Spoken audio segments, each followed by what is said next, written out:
So now we are going to measure diameter of the bob, and for that we fix the bob between the two jaws, and the reading is here, and now I am going to read it. If you observe, the main scale reading is, this is the 0 of the vernier, so 2.3 is the main scale reading. And as far as the coinciding division is concerned, this is 0 line, 1, 2, 3, 4, and the 5th line is coinciding.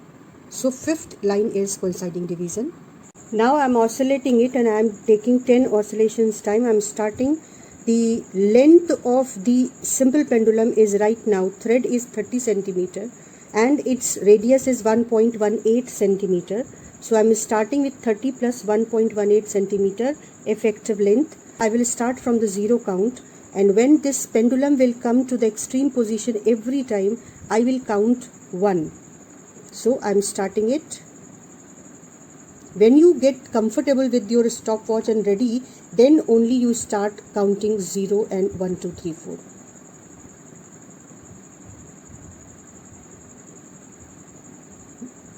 Zero, 1, 2, 3, 4, 5, 6, 7, 8, 9, 10. So it's 11 seconds. Length of the thread is 40 centimeter, and again I am going to count the time of 10 oscillation. So 0, 1, 2, 3, 4, 5, 6, 7, 8, 9, 10. So it is 13 seconds. This time length is 50 centimeter, and I am going to take the time of 10 oscillations.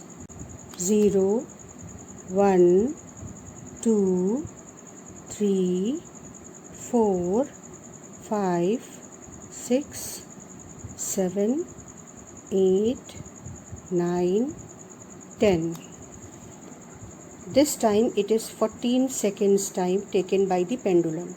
And you can observe that as the length of the pendulum is increasing, its oscillations are getting slower. This time length of the pendulum is 60 centimeter, and now again I am going to count the time of 10 oscillations. 0, 1, 2, 3, 4, 5, 6, 7, 8, 9, 10.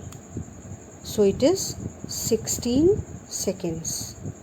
Now this time length of the pendulum is 70 centimeter, and I am again going to count time of 10 oscillations. 0, 1, 2, 3, 4, 5, 6, 7, 8, 9, 10, and the time is 17 seconds. अब देखो हम कैसे experiment लिखेंगे और कैसे अपने observed readings को note करेंगे. सबसे पहले ऑब्जेक्ट लिखेंगे to find relation between time period square and length of the pendulum. Then apparatus, vertical stand, simple pendulum, stopwatch और एक स्केल जो थ्रेड की लेंथ को मेजर करेंगे, और वर्नियर कैलिपर्स, है ना. Then observations. एक ऑब्जर्वेशन तो reading for radius of bob के लिए हो गई. मेन स्केल रीडिंग 2.3 सेंटीमीटर थी, कोइंसाइडिंग डिवीजन 5th था. वर्नियर स्केल रीडिंग के लिए 5 को least count of the vernier callipers से मल्टीप्लाई किया था तो 0.05 सेंटीमीटर आया था, और फिर डायामीटर निकला था 2.3 और 0.0.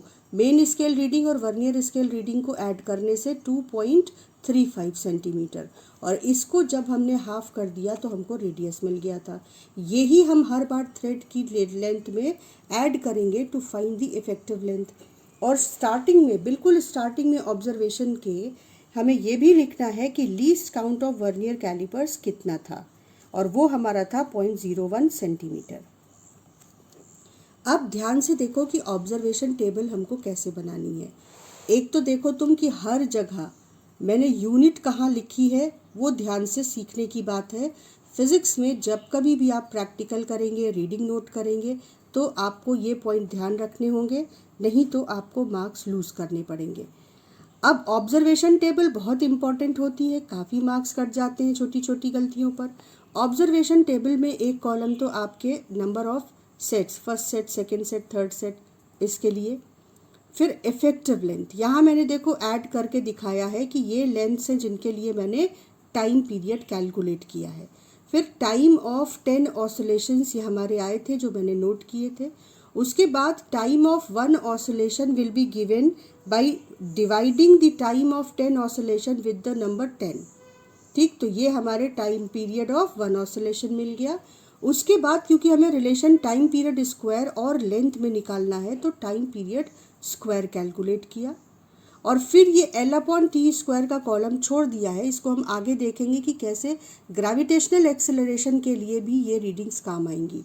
लेकिन तुम देखो यहाँ भी यूनिट्स लिखी हैं, यहाँ पे भी यूनिट लिखी है, और यहाँ T² है तो यूनिट हो गई सेकेंड स्क्वायर। ठीक, और जो रीडिंग हमने मीटर स्केल से ली थी वो हम लिखेंगे 30.0, 40.0, 50.0, 60.0, 70.0। ये रूल है। मीटर स्केल से हम डेसिमल के 1 प्लेस तक रीडिंग लेते हैं, वर्नियर कैलिपर से हम डेसिमल के 2 प्लेस तक रीडिंग लेते हैं, और फिर ये हमने उनको ऐड किया। अब क्योंकि हमने 2 एपरेटस यूज़ किए जिसमें से एक 1 डेसिमल प्लेस तक ले सकते हैं और दूसरे से 2 डेसिमल प्लेस तक, तो हमारी जो एक्यूरेसी है वो डिसाइड करेगा जो थोड़ा सा कम एक्यूरेट है मीटर स्केल। तो हमको फाइनली डेसिमल के 1 प्लेस तक ही अपनी रीडिंग को राउंड ऑफ करना पड़ेगा।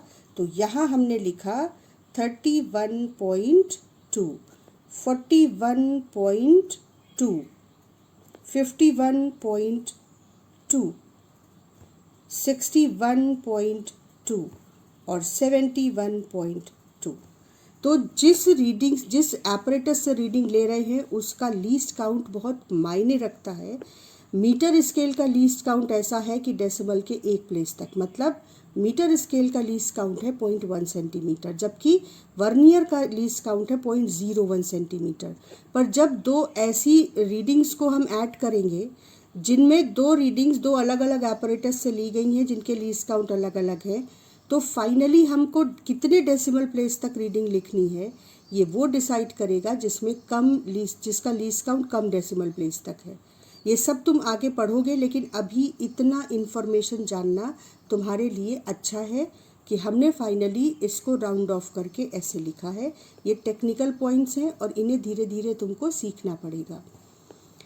इसके बाद और तो कुछ खास नहीं बचता। हमने ऑब्जर्वेशन टेबल रेडी कर ली और अब हम रेडी हैं ग्राफ बनाने के लिए। अब सबसे पहले ग्राफ पेपर को ध्यान से देखो। मैथ्स में तुमने देखा होगा यहाँ पर हमारे पास 10 स्मॉल स्क्वायर्स हैं जिनको मैं डिवीज़न, फिजिक्स में हम लोग क्या बोलते हैं, डिवीजन्स। 10 स्मॉल डिवीजन्स हैं एक बड़े स्क्वायर में, 10 स्मॉल स्क्वायर्स हैं इधर भी और इधर भी। ठीक है, इसको ध्यान से देख लो। ये 10 स्मॉल स्क्वायर्स हैं एक बड़े स्क्वायर में। तो हम लोग जब कभी भी स्केल लिखेंगे तो लिखेंगे कि कितने स्मॉल डिवीजन्स कितनी यूनिट के बराबर हैं। सीखते हैं इसको अभी। अब मैंने पहला काम क्या किया कि मैंने एक्स एक्सिस, ये हमारे कोऑर्डिनेट सिस्टम की एक्स एक्सिस है, इसके अलोंग लिख दिया लेंथ इन सेंटीमीटर, और ये हमारी वाई एक्सिस होगी, इसके अलोंग लिख दिया time period square in second square. तो क्या प्लॉट करने जा रहे हैं वो दोनों एक्सिस पे यूनिट के साथ मेंशन करना कंपलसरी है। इसके बाद देखो मैंने ओरिजिन पर एक्स एक्सिस पर रीडिंग की शुरुआत करी है। देखो हमने जो अपनी लेंथ ली थी वो 31.2 ली थी, तो ओरिजिन पर मैंने स्टार्टिंग करी है 21.2 से। ठीक है, ओरिजिन हम 0 0 लें ये ज़रूरी नहीं होता है, हम ओरिजिन कुछ भी वैल्यू कोई भी नंबर ले सकते हैं। ये फिज़िक्स में तुमको पहला पॉइंट सीखना है।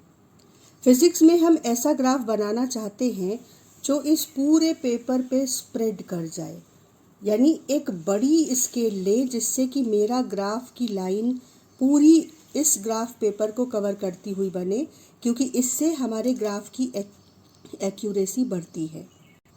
फिज़िक्स में हम ऐसे ग्राफ बनाना चाहते हैं कि वो ग्राफ हमारे पूरे पेपर पे स्प्रेड करे, क्योंकि जितना बड़ा स्केल लेंगे और जितना ग्राफ पेपर कवर होगा हमारे ग्राफ से, उतना ही हमारा ग्राफ सेंसिटिव और एक्यूरेट होगा, ज़्यादा सही रीडिंग देगा। तो मैंने स्टार्टिंग करी 0 की बजाय एक्स एक्सिस पर 21.2 से, और 10 small divisions plus 10 more small divisions equal to 31.2 यहाँ देखो लिखा है। यानी ये पूरी जब हम 10 प्लस 10 स्मॉल डिवीजन्स आगे बढ़े तो हमारी रीडिंग 10 यूनिट्स आगे बढ़ गई, है ना। तो हमने लिखा कि एक्स एक्सिस पे हमने क्या स्केल ली, 20 small divisions equal to 10 units, 10 centimetre. तो अब देखो हमने हर 10 स्मॉल डिवीज़न, हर 20 स्मॉल डिवीजन्स नहीं, 20 small divisions equal to 10 units, तो हमने हर 20 डिवीजन्स पर 10 यूनिट बढ़ाकर लिख दी। यहाँ 31.2, तो यहाँ 10 यूनिट्स बढ़ा के 41.2, फिर 20 स्मॉल डिवीजन्स आगे बढ़े तो और 10 यूनिट्स बढ़ा दी 51.2, फिर 61.2 और उसके बाद 71.2। ये हमारी पांचों रीडिंग्स यहाँ पर आ जाएंगी एक्स एक्सिस पर। इसी तरह से वाई एक्सिस पे देखो, वाई एक्सिस पे हमारी जो रीडिंग्स थी पहले हमको उन्हें देखना पड़ेगा। वाई एक्सिस पे हमें टाइम पीरियड स्क्वायर प्लॉट करना है, और ये स्टार्ट हो रहा है, इसकी जो सबसे छोटी वैल्यू थी वो 1.2 थी और जो सबसे बड़ी थी वो 2.9 थी। तो अब हमको ऐसे स्टार्ट करना है कि हमारा वाई एक्सिस पे फैल के ये वैल्यू 1.2 से शुरू होकर 2.9 तक स्प्रेड कर जाए। तो वाई एक्सिस पे देखो मैंने जो ओरिजिन की वैल्यू ली है वो 0, यानी एक्स और वाई पर फिजिक्स में हम ओरिजिन अलग अलग ले सकते हैं। तो लेंथ के लिए हमने 21.2 स्टार्ट किया था एक्स एक्सिस पर, लेकिन टाइम पीरियड स्क्वायर के लिए वाई एक्सिस पर 0 से स्टार्ट किया है, और ये 10 small divisions equal to 0.5 second square.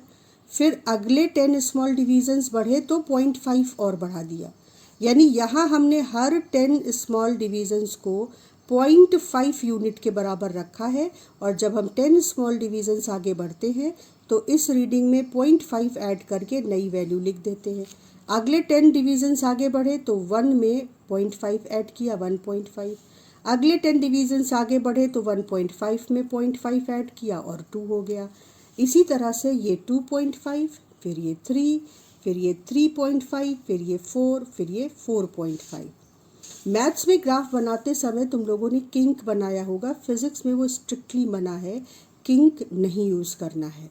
तो जैसे मैंने ओरिजिन अलग अलग वैल्यू ली है वैसे लेने की प्रैक्टिस करनी है, सीखना है। अब हम रीडिंग्स प्लॉट करने के लिए रेडी हैं, तो एक साइड में हम रीडिंग रखते हैं और दूसरी साइड में वैल्यूज़ प्लॉट करते जाते हैं। देखो पहली रीडिंग क्या है, हमको एक्स एक्सिस पे 31.2 चाहिए और वाई एक्सिस पे 1.2 चाहिए। तो एक्स एक्सिस पे तो 31.2 बहुत आसानी से मिल गया।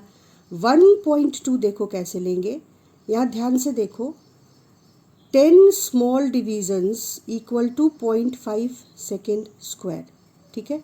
तो अगर 10 डिवीजन्स आगे बढ़ते हैं तो 0.5 मिलता है, तो अगर 2 डिवीजन्स आगे बढ़ेंगे तो 0.2 मिलेगा। यूनिटरी मेथड से निकाला है, यहाँ मैं दिखा रही हूँ निकाल के। 10 स्मॉल डिवीजन्स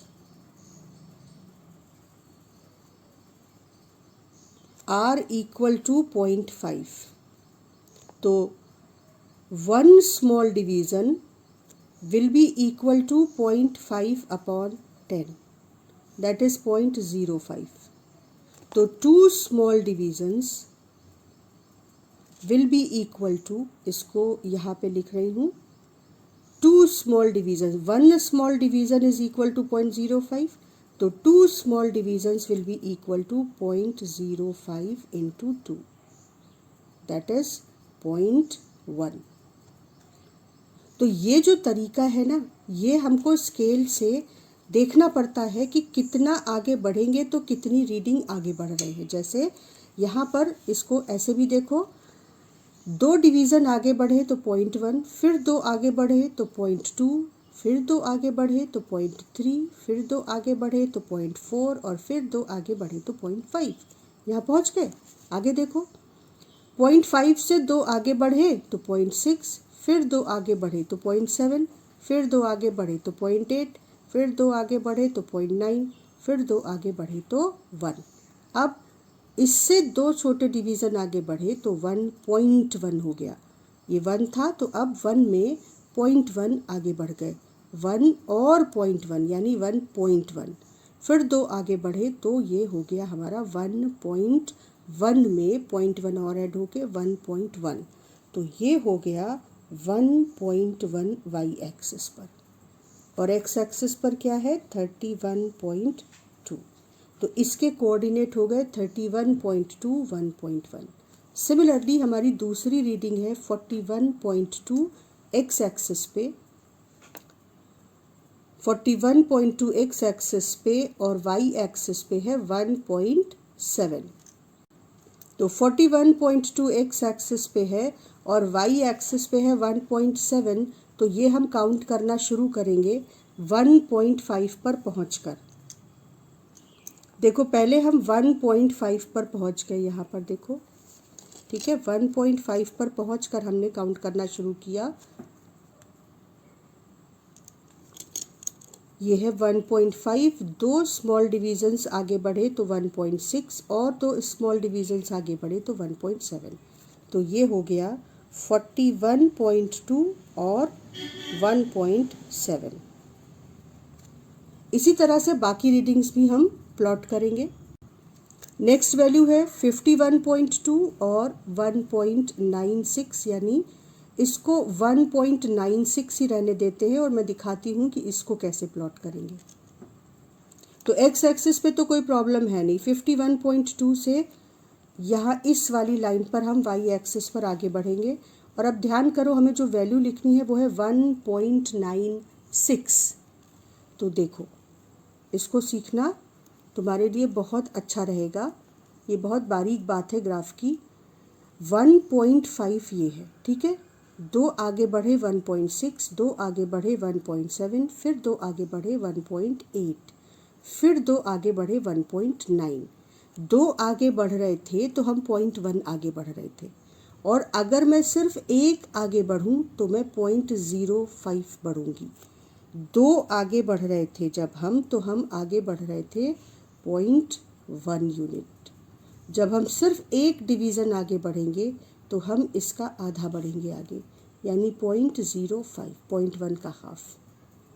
अब हमें 1.96 प्लॉट करना है, ठीक। लेकिन जो स्केल हमने मानी है उसमें देखो 6 तो नहीं आ सकता, लेकिन यहाँ पर हमने जब स्टार्ट किया था 1.5 से, तो ये 1.6, 1.7, 1.8, 1.9। तो 1.9 के बाद हम आगे बढ़ सकते हैं। ये 51.2 वाली लाइन पे ये हम यहाँ 1.9 तक पहुँच गए। अब अगर हम सिर्फ 1 डिवीज़न छोटा आगे बढ़े तो हम 1.9 में 0.05 ऐड करो तो आएगा 1.95। तो 1.95 पर पहुँच सकते हैं। ये 1.95 वाली लाइन है।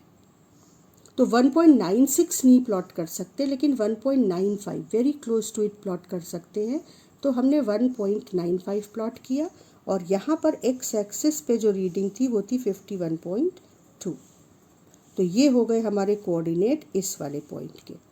इसी तरह से जो हमारा नेक्स्ट कोऑर्डिनेट होगा 61.2, उस पर 61.2 पर हमें प्लॉट करना है 2.56। बिल्कुल यही सिचुएशन कि हम 2.56 तो प्लॉट नहीं कर सकते, पर हम 2.55 प्लॉट कर सकते हैं। तो हम 61.2 वाली लाइन पर ऊपर चले, और अब 2.5 पे पहुंचना है, तो इधर हम 2 पर पहुंचेंगे पहले। 2.56 प्लॉट करना है, और ये है लाइन 61.2 वाली। तो देखो ये 2.5 है, ठीक है। 2.5 में अगर एक स्मॉल डिवीज़न आगे बढ़ूँ तो 2.55 मिल जाएगा। तो ये हमारी पॉइंट हो गया। यहाँ पर एक्स एक्सिस पे जो वैल्यू है वो है 61.2 और वाई एक्सिस पर है 2.55। ठीक है। अब लास्ट रीडिंग बचती है, लास्ट रीडिंग है 71.2 और 2.89। इसे हम अप्रॉक्सीमेट करके 2.9 कर देंगे, क्योंकि 2.89 तो प्लॉट नहीं कर सकते, पर 2.9 मिल जाएगा हमको अपनी रीडिंग में, अपने ग्राफ में। तो ये हम 71.2 पर आगे बढ़े और हमको 2.9 चाहिए, तो 2.5 पर पहुँचे हम, 2.5 पर पहुँचे और यहाँ से हमने शुरू किया अपना काउंटिंग। ये है 2.5, तो 2.5 से 2 आगे बढ़े 2.6, 2.7, 2.8, 2.9। ये हमारी लास्ट रीडिंग हो गई ऑब्जर्वेशन की। अब यहाँ पर मैंने देखो पॉइंट्स को सर्कल किया है। ये बहुत फाइन पॉइंट्स होने चाहिए, बहुत फाइन पॉइंट्स तुम्हें दिखाई पड़े, इसलिए थोड़े से मैंने बड़े पॉइंट्स बनाए हैं। तो जितने भी पॉइंट्स थे उनके कोऑर्डिनेट यहाँ लिखे हुए हैं। ये हमारी ऑब्जर्वेशंस हैं एल और टी स्क्वायर की, और सब पॉइंट्स को मैंने सर्कल किया हुआ है। अब इनको ज्वाइन करती एक ऐसी लाइन चाहिए जो जितने पॉइंट्स उस लाइन पे पड़ सके उतने पॉइंट्स कवर करने वाली लाइन हमको ढूंढनी है। तो अब हम स्केल रख कर देखेंगे कि हमको कितने पॉइंट्स किस कंडीशन में मिल रहे हैं। जैसे अगर मैं इन दो पॉइंट्स को ज्वाइन करके एक लाइन ड्रॉ करूं, तो ये तीनों पॉइंट्स हमारे एक ही साइड में इधर छूट जाएंगे, तो फिर ये हमारे लिए सही नहीं है। अब ध्यान से देखो, अगर मैं ये दोनों पॉइंट्स ज्वाइन करती हुई लाइन ड्रॉ करूं, तो हमको ये और ये दोनों पॉइंट्स, ये तीनों पॉइंट्स इस तरफ छूट जाएंगे, तो ये भी हमारे लिए सही लाइन नहीं है। तो जब हम ग्राफ ड्रॉ करते हैं तो क्योंकि हमसे कुछ गलतियां होती हैं, तो ऐसा नहीं होता कि सारे पॉइंट्स उस लाइन पे पड़ें, और टेढ़ी मेढ़ी लाइन खींचनी नहीं होती है। तो स्ट्रेट लाइन खींचने के लिए हम ऐसी लाइन सेलेक्ट करते हैं जो ज़्यादा से ज़्यादा पॉइंट्स को कवर करे, या जो पॉइंट्स लाइन से बाहर पड़े वो पॉइंट के बहुत नज़दीक हो और कोशिश हो कि इवनली दोनों तरफ हों। लेकिन यहाँ पर देखो 5 रीडिंग्स थी और हमने ये जो 2 पॉइंट्स ज्वाइन किए वो ऐसे ज्वाइन हुए कि ये बहुत क्लोज टू लाइन है, ये भी काफ़ी क्लोज टू लाइन है। तो लगभग 2 पॉइंट तो पूरे पड़ रहे हैं और एक पूरा तो नहीं लेकिन थोड़ा, और ये 4 पॉइंट्स हमारी लाइन पर लगभग आ रहे हैं, एक्सेप्ट दिस वन जो ज़्यादा दूर है। इसको कहते हैं बेस्ट फिट लाइन, जो कि आपके ऑब्जर्वेशन की एक एवरेज वैल्यू को रिप्रेजेंट करती है, और ये बताती है कि जैसे जैसे टी स्क्वायर बढ़ रहा है सेम रेट से लेंथ, जैसे जैसे लेंथ बढ़ रही है, बल्कि कहूँ लेंथ ऑफ द पेंडुलम जैसे बढ़ रही है, जिस रेट से उसी रेट से टी स्क्वायर वाई एक्सिस पे बढ़ रहा है, इसीलिए हमको स्ट्रेट लाइन मिल रही है। जब दो वेरिएबल हम एक्स और वाई पर प्लॉट करते हैं, अगर वो सेम रेट से वेरी करते हैं तभी हमको एक स्ट्रेट लाइन मिलती है। तो हम यहाँ पर कंक्लूड कर सकते हैं कि जो टाइम पीरियड स्क्वायर है उसका वेरिएशन लेंथ के प्रोपोर्शनल है, या टाइम पीरियड का वेरिएशन √L के प्रोपोर्शनल है, और यही हमको रिलेशन फाइंड करना था। तो अब हम समराइज करके रिजल्ट लिख सकते हैं after observing our graph that yes, time period square is directly proportional to length of the pendulum. हमने अपने एक्सपेरिमेंट को वाइंड अप किया इस रिजल्ट के साथ कि अंडर द परमिसिबल एरर, क्योंकि हमसे जो एरर हुई है वो अलाउड एरर जो एक्सपेरिमेंट में ह्यूमन एरर है उनके रेंज के अंदर है। Under the permissible error time period square is directly proportional to length. इसको हम ऐसे भी देख सकते हैं कि जैसे जैसे लेंथ इंक्रीज कर रही थी टाइम पीरियड स्क्वायर इंक्रीज कर रहा था। ठीक, तो ये एक्सपेरिमेंट बताता है कि टाइम पीरियड स्क्वायर और लेंथ के बीच कैसा ग्राफ आएगा। एक स्ट्रेट लाइन आएगी इस तरह से। और क्योंकि हमने ओरिजिन ने 0 0 नहीं माना है, इसलिए ये लाइन ओरिजिन से पास नहीं हो रही है। आइडियली अगर हम 0 0 मानते, अगर हमें बड़ा ग्राफ पेपर मिलता तो सर्टेनली हम 0 0 मान के चलते, तो हमको ये ओरिजिन से पास होती मिलती। नेक्स्ट क्लास में बेटा मैं तुम लोगों को ग्राफ से रिलेटेड जो कुछ भी तुमको जानना चाहिए वो एक्सप्लेन करूँगी, जो थोड़ा मैथ्स का फंडामेंटल है, क्योंकि ये तुमको नेक्स्ट क्लास में जो नेक्स्ट टॉपिक है मोशन, उसमें बहुत ज़्यादा चाहिए होगा। तो क्योंकि तुमको ट्रिग्नोमेट्री में या मैथ्स में ग्राफ के से रिलेटेड जो पॉइंट्स हैं वो अभी तुमने नहीं सीखे हैं, तो फिज़िक्स में जितना हिस्सा आपको जानना ज़रूरी है वो नेक्स्ट क्लास में हम डिस्कस करेंगे।